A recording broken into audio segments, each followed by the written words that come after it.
tous, Coup de Poker épisode 23. Aujourd'hui, la bulle. La bulle, c'est le moment fatidique dans un tournoi où il ne reste plus qu'un seul joueur à éliminer avant que tous les autres soient payés. Quelle stratégie adopter, Michel, pour éviter ça? Le problème, c'est est-ce qu'on doit assurer une place payée ou est-ce qu'on doit être très agressif pour, au contraire, voir plus loin et essayer d'aller accrocher les premières places avec les grosses primes qui vont avec.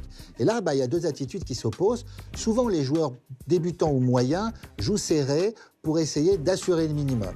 Alors que les champions, ils voient plus loin. D'entrée, ils voient une case plus loin et ils cherchent à agresser justement, à jouer sur la peur de ces joueurs un peu trop frileux pour essayer de monter leur tapis à la bulle. Mais parfois, on n'a pas suffisamment de jetons pour faire autre chose que de rester dans son coin et d'espérer ne pas sauter à la bulle.